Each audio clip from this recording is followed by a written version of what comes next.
and welcome to another Scots Whay Hae podcast. And today I'm joined by Louise Welsh to talk about her latest novel, To the Dogs, but I'm sure we'll talk about a lot more. Hello, Louise. Hi, Alistair. So, first of all, can you describe To the Dogs to listeners? How do you think of this novel? Oh, goodness me. I think of it all tangled up because you spend so much time working on these things that you suddenly have to think, what is this about? And basically, at the centre of this book is a man called Jim Brennan. And Jim comes from, in a way, quite a normal background, in a way, quite an exceptional background. He's a first in his family to go to university, as a lot of our generation were. But his father was kind of a low-level enforcer, a low-level gangster, not a very nice man. And so Jim's managed to escape a difficult childhood all the way through education. Yeah. And now he is getting near the top of the academic tree. He's a vice-chancellor. The principal of the university is leaving, is on his way out, and Jim's tipped to be the next top dog. He's married to a brilliant woman. He's married to Maggie, who's an architect. He's got 2 children, Sasha, who's 11, and a son who is 20-ish. Mm-hmm. They're about Elliot, and Elliot is the fly in the ointment. He really loves his children. He really loves his children, but Elliot is more like his grandfather than Jim would like. And we meet Elliot. We don't meet Elliot because he's in the cells when the book opens, and Elliot has been sort of dealing drugs, all the rest. He's kind of enamoured. He's got this kind of glitter, about the idea of crime. Yeah.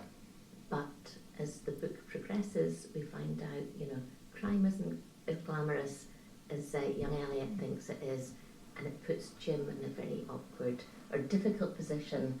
People come out of the woodwork, and Jim's asked to choose. What does he want? Does he want the middle-class life, or does he want to save his son? Because if he wants to save his son, he's going to have to do some things that will imperil his position. I think it's a lovely Glasgow novel because for me, there's so many kind of recognisable touchstones. One of which is Glasgow, although it's a city, it's small enough that you can't really escape who you were. If you try to change, and that's difficult in itself, and then move up or whatever however you want to describe it, there's always some that say, "I kent his father, I know where you're from," and all those kind of things, and that is kind of what Jim encounters. He does, and there's all sorts of different themes there, and I guess often for working class people, and I was, my dad luckily wasn't a jailbird. My mum and dad worked hard. My mum was an early morning cleaner at the waterworks in Edinburgh.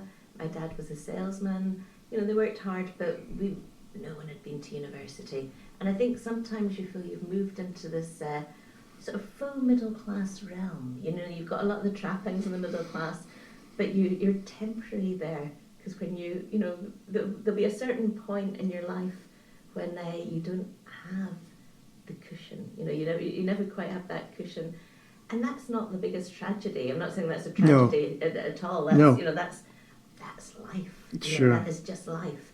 But I think it's a different experience, and I guess for Jim, the drop is it's going to be quite hard. Mm-hmm. He's made all of this stuff, but he can't. And I guess she says it can be difficult for people to change if they want to change. He basically doesn't want to be a violent guy. Yeah. He wants to be a decent man. He wants to be a family man. His family is really important because he didn't have a satisfactory family life. His father beat his mother until the point that she had absented herself. And so, he wants to just break that cycle, and yet his son's actions bring him back into the cycle, back into the world of violence, back into the, illegality, and just threaten everything. Yeah. He's asked to do things that if he's found out, he won't have a job anymore. And he won't not just have a job, he won't have a job ever. Yeah.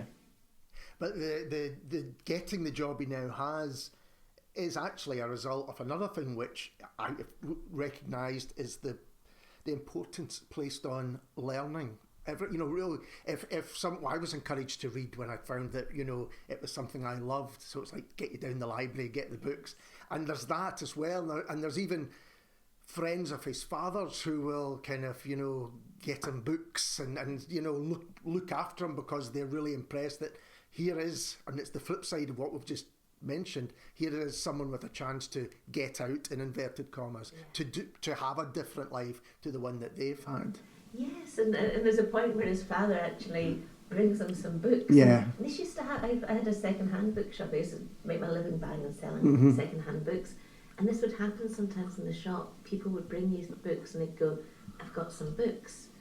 And you'd look at them and they'd be like, like maths primers or old arithmetic books or tables, things that you couldn't sell nowadays. They weren't old enough to be valuable, and they weren't current enough to be valuable in a practical sense. Yeah. But for people that didn't read, a book is a book. And his father's like that, I've brought you some books. And it's only when he looks back he thinks, that was the one time he sort of reached out a hand. And at this point, Jim's so angry, there's like, it just throws it back at him, really. So that idea of the incomprehension that his father would have about what this world is. And I guess, sometimes when you go into further education and your family haven't, they might be really pleased with you or pleased for you, but you're entering a different land, and it's a land that hopefully you can open the door for them as well, or somebody. But sometimes there's bits of it that cause division. Not even division or distance. Distance. You have to work. You have to work to keep those things going. It makes me think of a scene in James Kelman's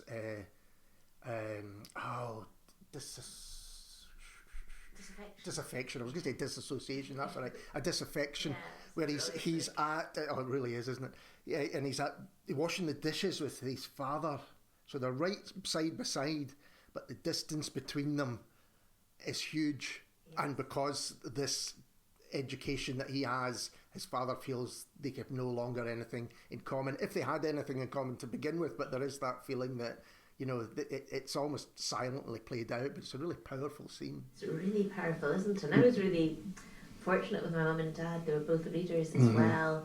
They were really pleased, and they got to see me become, a professor at the University of Glasgow. When I phoned them to tell them that I'd got this, I didn't tell them I was applying for the job. And I phoned them to tell them I'd got it. And I was like, where are you just now? And they were in the Liddell's car park. I said, I've got something to tell you. I've got this job. I'm going to be a professor at Glasgow University. And my mum said, Louise, are you sure? And it wasn't that she didn't think that I would, that just like, oh my goodness. Yeah. What?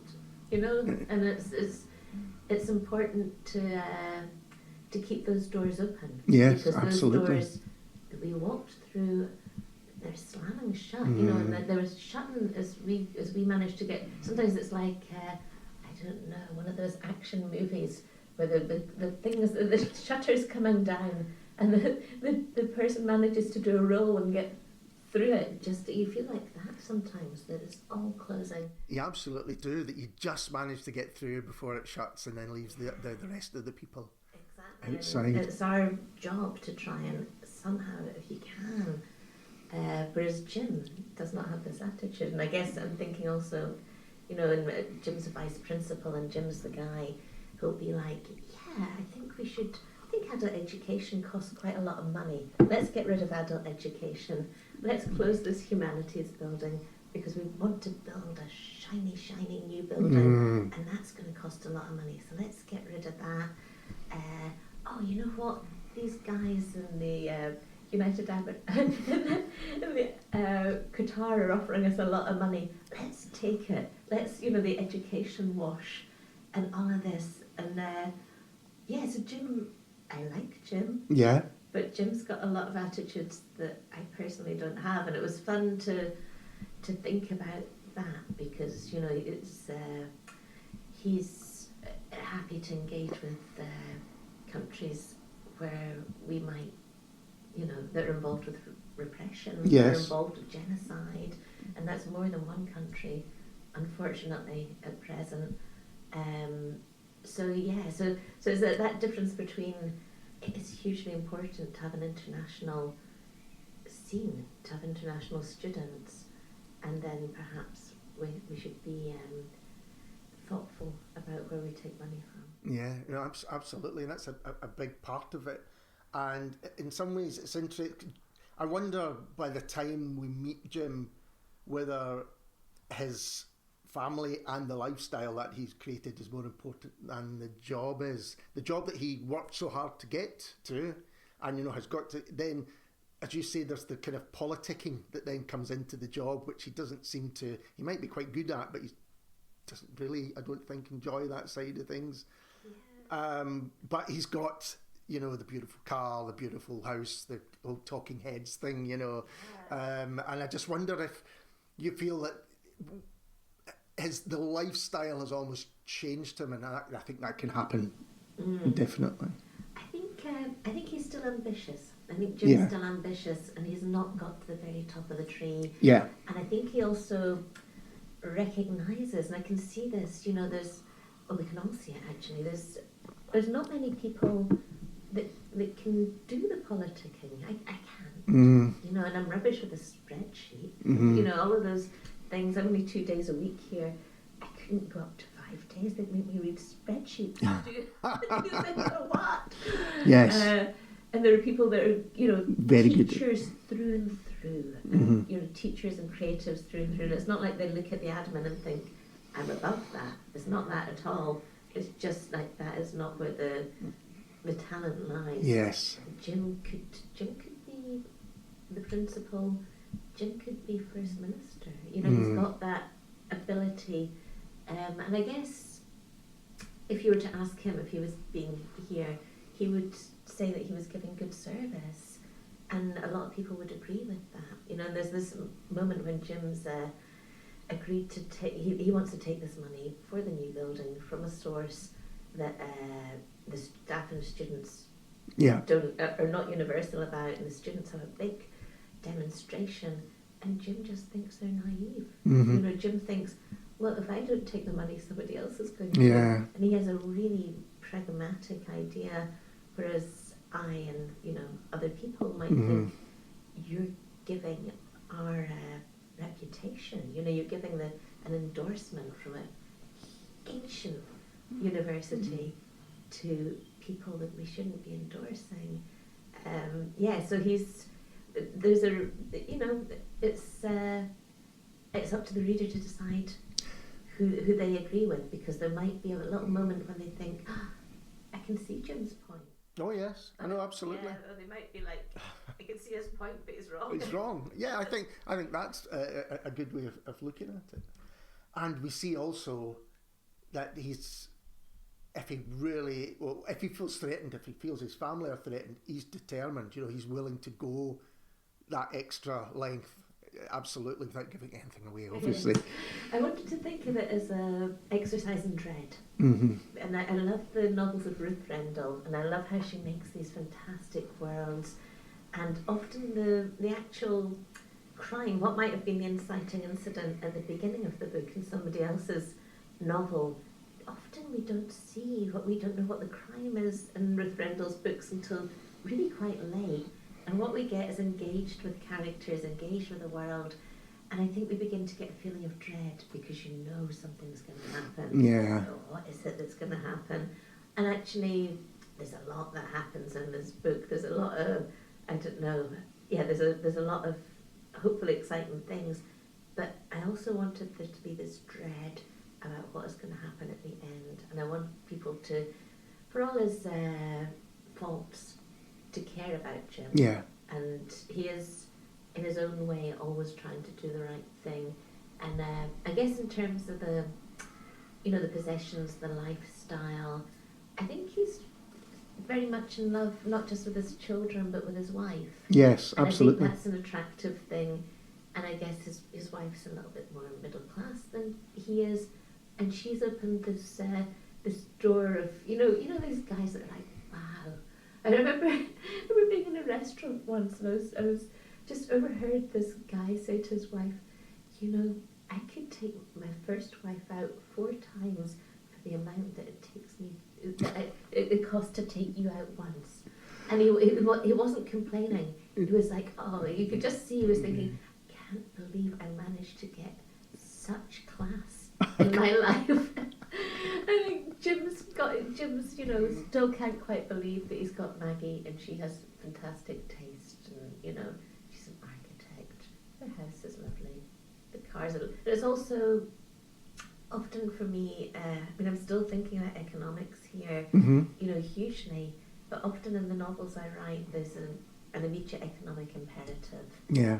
People are hard up. They don't have any money. It's hard, and that leads to its own, incitement. Yeah. Jim doesn't have that. No. He doesn't. The economic thing, electricity bill comes in, he pays it. Gas bill comes in, he pays it. Car gets, something goes wrong with the car, fixes it. Even the way he can manage to get his son initially out of trouble, is something that isn't available to many people. Yeah, he needs a lawyer, he gets a lawyer. All of that stuff, and sure, he's worked hard for it, but sure, a lot of people work hard. No, absolutely.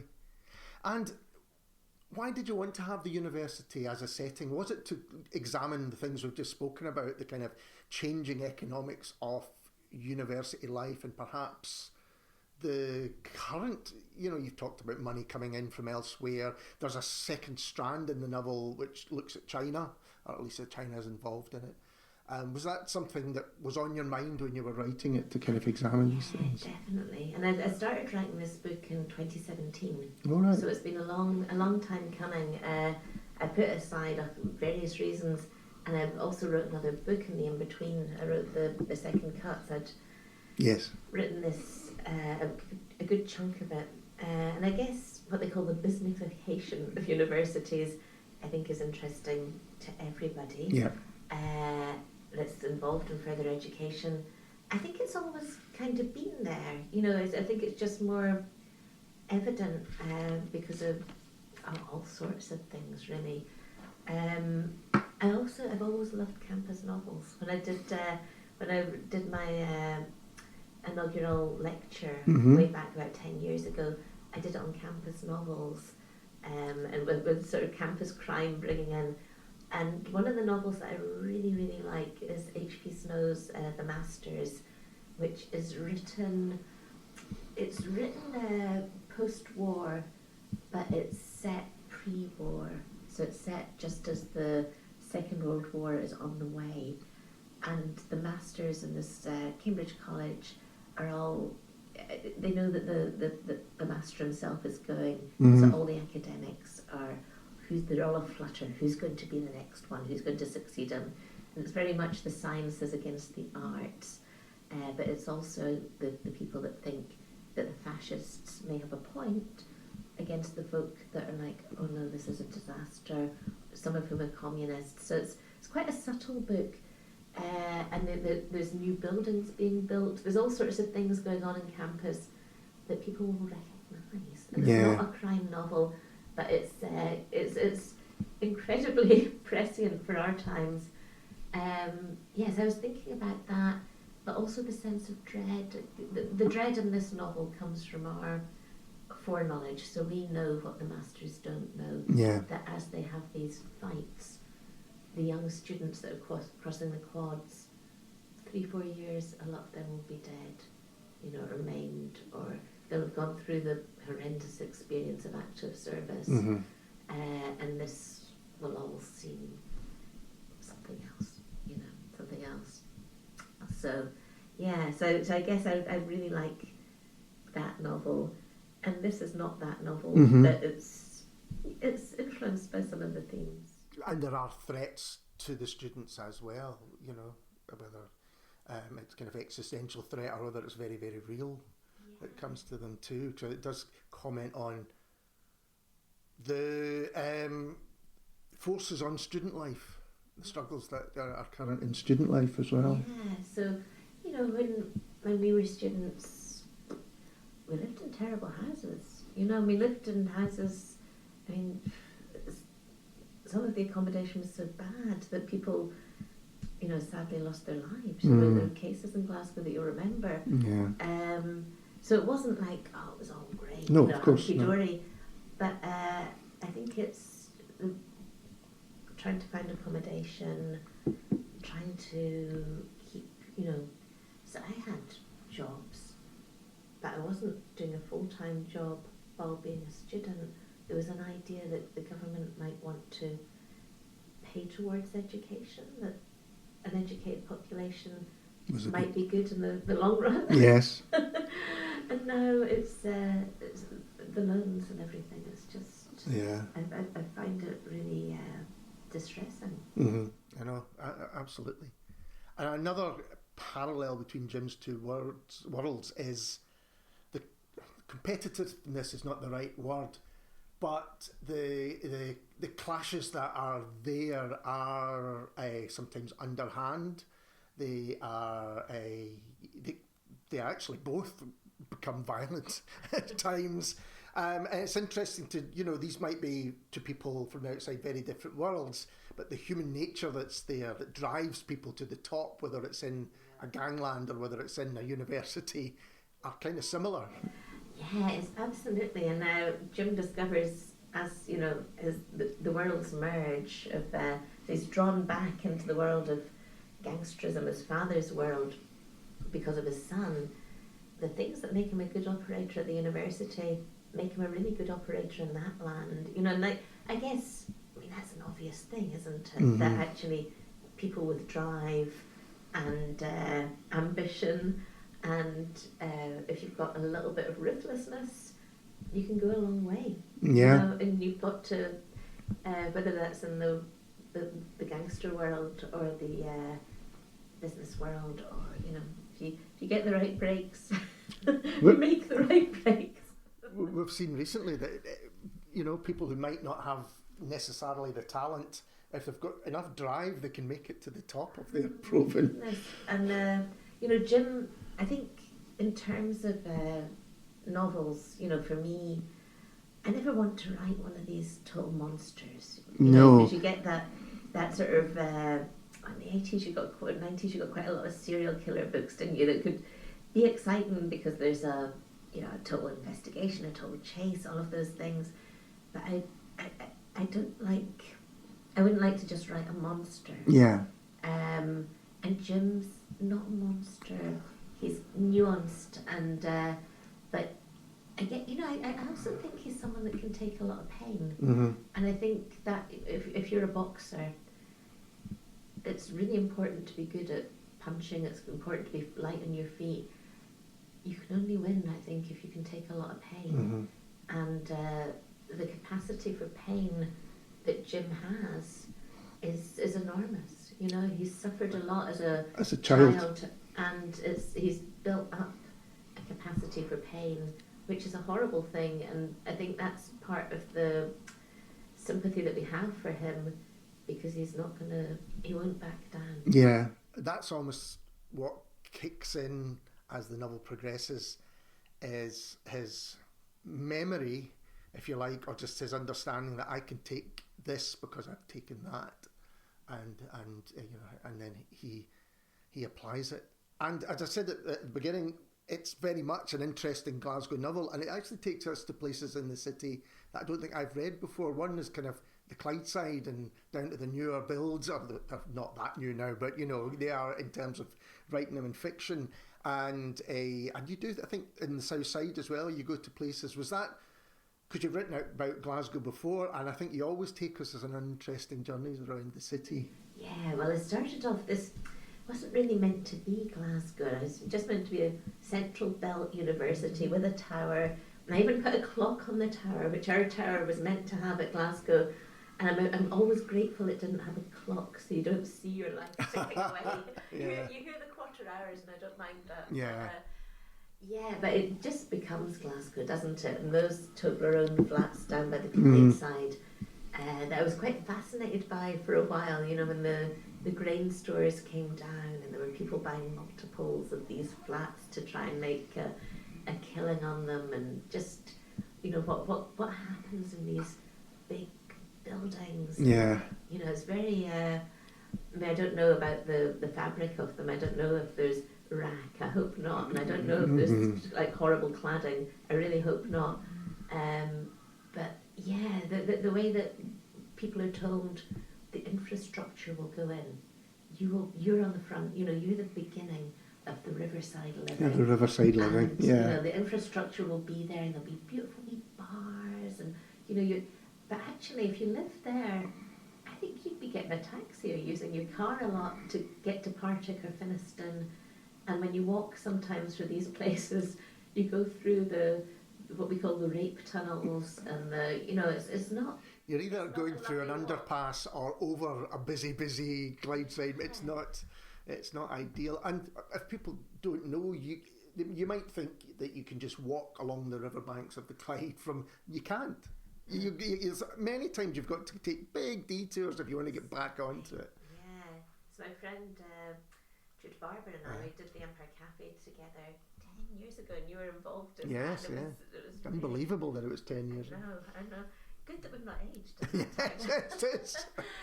But we're doing a wee project called Who Owns the Clyde, and we'll be putting out a podcast brilliant. In probably about a month's time, and we're doing an event. I think it's on the 7th of June at the Revelator. So keep your eyes peeled, people, please. Yeah. And we're asking exactly that question: who owns the Clyde? Why can we not walk along it? Why can't you paddleboard? Why can't you swim? Why aren't there lovely little bars down there? You know, we've been asking people, what would you like to do at the Clyde? And you know, a lot of people would like to swim or whatever, and there's all sorts of reasons why you can't. The council end has been, you know, a lot of work has been done on that, but there's multiple ownerships, and of course Peelport, who there's a whole different story there. So I invite people to do a little bit of Googling. Used to belong to us. Yeah. You know, and we can go way back to privatisation, gas, electricity, council houses, water in England. That all belonged to the folk, and now it belongs to people that just, thank you very much, take, and it's not worked out very well. It's really not. They've talked about riverside living since I was a boy, and it's just never happened. Yeah, I always felt Glasgow, because I came to Glasgow in '85, you know, the industry had sort of stuttered to the halt before then, and I always wondered if Glasgow turned its back on the river, because it was just so sad. You know, the memory of what had been, that's a possibility. The busyness and all the lives that have been centred on that river, you know. Yeah, and the work that it offered, which was just almost suddenly taken away. Yeah. But it's the reason that the city's here. You know, the Neolithic people, they came for the river, the fertile valley. You know, so it would be great if we could do something more with it. And you mentioned something interesting about writing characters who weren't complete monsters. And I think something you do really well is characters whose actions are questionable, but yet you are still on their side. And you mentioned The Second Cut, which was your follow-up to the debut, The Cutting Room, and the character of Rilke. And I think, you know, there's a character who I certainly think he's a fantastic character, and I get the feeling you are really feel the same thing when you're writing it. But yet there are actions and questions where you kind of have to put your head in your hands and go, oh no, what are you doing? Is that something you enjoy, kind of taking characters into these darker places? Oh, I do enjoy it, yeah, and I like him as a character. And when I wrote him way back in, that book came out in 2002, I wrote it during the Keep the Claws campaign. You know, a gay central character who is not going to die, who's happy with his sexuality, who's out and proud. It wasn't so usual at that really point. wasn't. No, Yeah. it really wasn't. Not in Scottish writing. Yeah, and and I had trans characters and things. So although they wouldn't have defined themselves as that necessarily. Yes, it's interesting. It's fun. It is fun, and I think ultimately Rilke's one of the good guys. I think, and I suppose I was thinking about that hard-boiled crime fiction code. The person who walks alone, they don't necessarily always obey the law. Yeah. And some people might find what they do questionable, but they have their own. They do have a moral code. Yeah. They stick to the moral code. A strong moral code. Yeah. They're like, what's that thing about the Willie Nelson song about cowboys? They're kind to children and dogs. I don't know that one. Your mama, don't let your babies grow up to be cowboys. And this is all the terrible things that cowboys do, but they're always nice to children and dogs.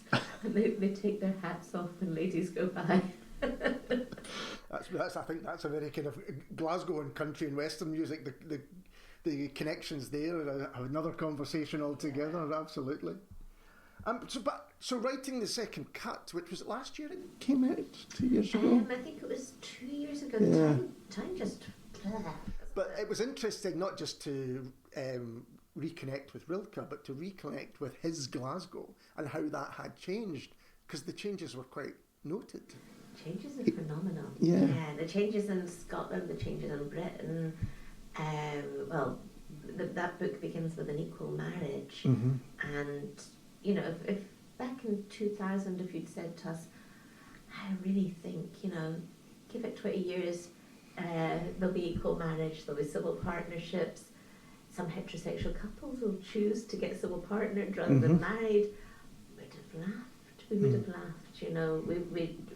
That was a point when, people still get beaten up for holding hands in the street, same-sex couples. We can't get too dewy-eyed. Of course. But it was a point where people were shamed, they were beaten up, they could be sacked from their work, and people, you wouldn't have got sympathy. If somebody got beaten up by their workmates and gone to the police probably would have told them to shove off if they didn't want another doing, that kind of thing. It was a very, very different society, not just in Glasgow. And we know that these conditions exist in many places around the world, and we know we can't be too relaxed because things can, it's like they say about your those people that have shares. They always say, "Oh, it can go down." Yes, it can up as well as down. Yeah, that's right. And I think you're absolutely right. Because there's definitely, the mood in certain quarters that would reverse many things that do happen. We have elections. Well, no, we don't have an election. We thought we might have a Scottish election. The Kate Forbes candidate. Is people like me are not bothered about her religion. No. We're bothered about the idea that we wouldn't be considered equal. Yeah. And that we'd be somehow morally reprehensible. And I was very interested to see how many people didn't think that was a problem. Journalists who in the past I've respected saying, "Oh, well, I don't think it matters. It's not like they're going to repeal rights that people have." You think, "Oh, seriously?" Yeah. That's when So yes, it's a very different world that the second cut inhabits. There was no real internet. That's right. Internet existed, but not to the same degree. Equal marriage. A lot of Rilke's friends going, how is it for poops then? they're trying to be open and kind to him.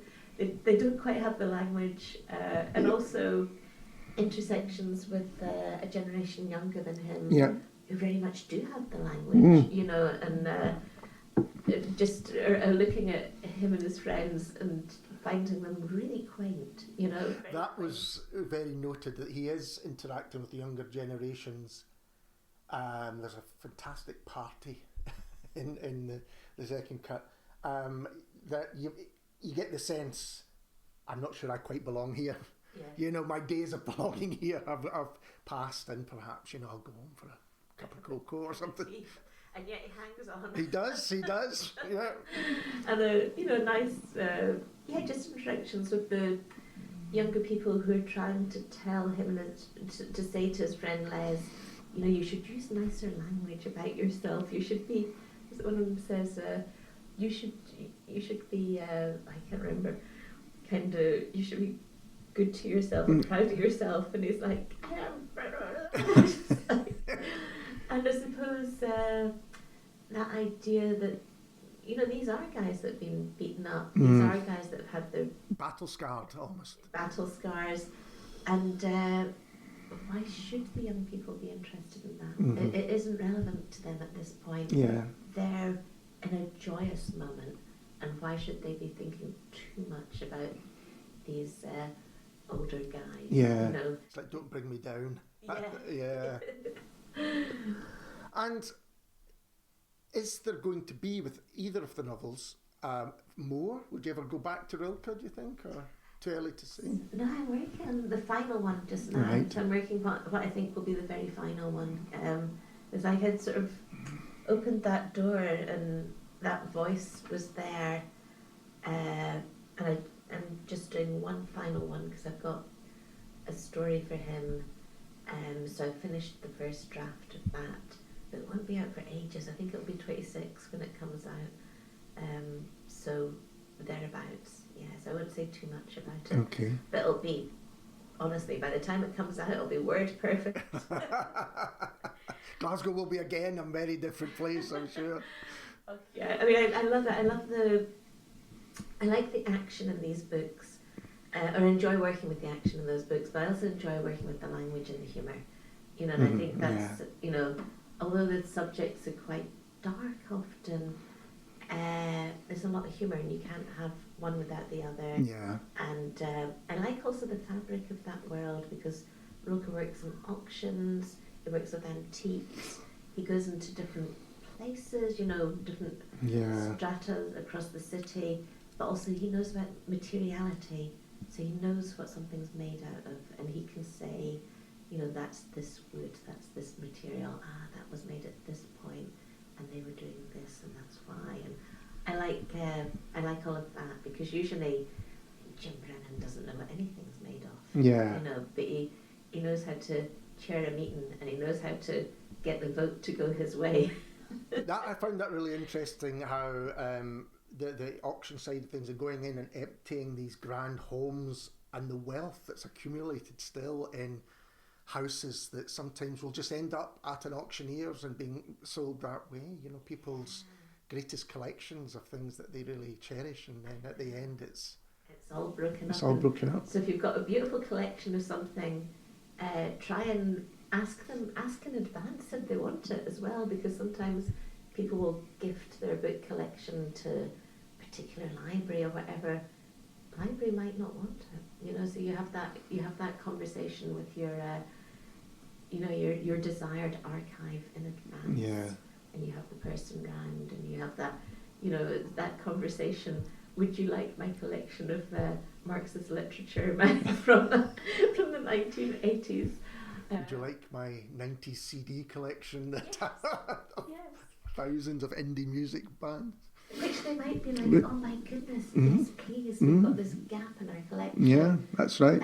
Or they might be, you know what, you know, It's landfill. Or they might be, I'm trying to find a home for a particular archive just now, and we're going to various places, and that's like a little detective trail, because they're like, no, but you know who might want it. Right. You know, because they're a particular. So it's interesting, but you might just end up everything, and I've seen this with people that you admired. You know, you can find their work in auctions, because at the very end, what do you do with it? Yeah, it's an interesting strand, definitely. And Jim Brennan, do you think you might revisit anything of? Possibly, and I think certainly that world. Yeah. You know, I really is one of the huge privileges of my life that I work at this institution. You know, so I think there are things in the book that's not specifically about University of Glasgow. It's about universities, yes, per se. And I feel really lucky to work here. You know, I've got colleagues and students that are doing amazing things. We have a lot of fun. yeah, You know, in creative writing at Glasgow, we laugh our heads off. You know, and we managed to read work that is just of such high caliber. We see people that, and I guess that's the idea. You know, I think of us all like we're, you know, the monkeys with typewriters. yes, We should all reach out a hairy hand and try and pull somebody up, you know, over that typewriter into that. So we see books getting published, we see collections going out, you know, massive privilege. And I think for all that universities are necessarily elitist, I think they can also be democratising, especially in the terms of writing, you know, in the past. And still, you know, let's not kid ourselves, still, there's a small world of publishing. yeah, Peopled often by folk from a particular background, particular ethnicity, particular universities, particular schools. You know, I never thought I'd meet an Oldetonian. I've met several in my life. You know, I've met them at universities, I've met them in publishing. So I think that democratising aspect of a university is that you, if we're lucky, we can I don't know, you can open up that world to people who might not. Yeah, to people who might not. And you know, that's what, when I did the Masters in Creative Writing here 20 years ago, with Willie Maley, with Zoe Wickham, with Margaret Elphinstone, yeah, they did that for us. Yeah. You know, and that's part of what we would like to keep that tradition going. And I think, if I remember rightly, it was one of the first courses to do that. Yeah, I think so, in Scotland. Yeah, in Scotland. Yeah. Although we should say that the tradition of creative writing at Glasgow University, it goes back a long way, doesn't it? Yeah, it We've does. had, you know, not necessarily in the formal Department. course. Yeah. We're not a department, and the English literature always reminding us that we're not a department, we're not a subject, we're a programme. Although, you know. Yeah. But, you know, we had Professor Hobsbawm, who'd worked with the group, you know, and worked with Seamus Heaney previously. Yeah. And he worked with Bernard McClaverty, both in Dublin and here. There's Lockhead, Tom Leonard, Alistair Gray. You know, so the presence of creative writing in the university, in, you know, as before, people have always been writing. Yeah, that have had the links with them, but you needed individuals often to kind of, as you say, reach out a hairy hand and pull one up, which is a lovely way of putting it. And, you know, we don't have a writer in residence at the moment. I would love to have one. And when I was writer in residence here and at the art school, you worked across all the disciplines, so, and across all the job specs as well. So you would work with support staff, with admin staff, with academic staff, with students, and they might be students in physics. Yeah, I remember that. Yeah. And I loved that. And I think creativity should be like sports, shouldn't it? You know, actually sport is really important at university. Creativity is equally important. And our Monday Creative Conversations that we do, they're free and open to the general public at 1 o'clock every Monday during the semester times. It's like, come in. This is your campus. You can walk across it. You can come into that chapel. You can have a free book festival event. It is like a running book festival. That's how I think of the Creative Conversations, you know. And you don't have to buy a book. Yeah. You can bring your coffee. You don't. If you want to speak to, you know, if you want to say at the end, I really enjoyed that. That would be nice, but you don't have to. Yeah. You can come in late. You can leave early. It's all fine. And I think at a time when obviously the situation with festivals is tough one then to have something like that, where you're not having to pay to get in. You're seeing different writers every week. I mean, not just Scottish writers, people from overseas, from elsewhere, of different types. It's a great opportunity to do that. Yeah, it's good. It's very good for us as we get to share this shared rubric. Yeah. And at the end of the semester, you have to go, oh, you remember so and so said this at the beginning. So yeah, you can. People have access problems. Just get in touch because there's disabled access, and you can bring your baby. There's not many places that say that these days. Yep. Louise, thank you so much for taking the time to talk to me. It's always a pleasure. It's always a joy. And we'll be back soon with someone completely different. Cheers.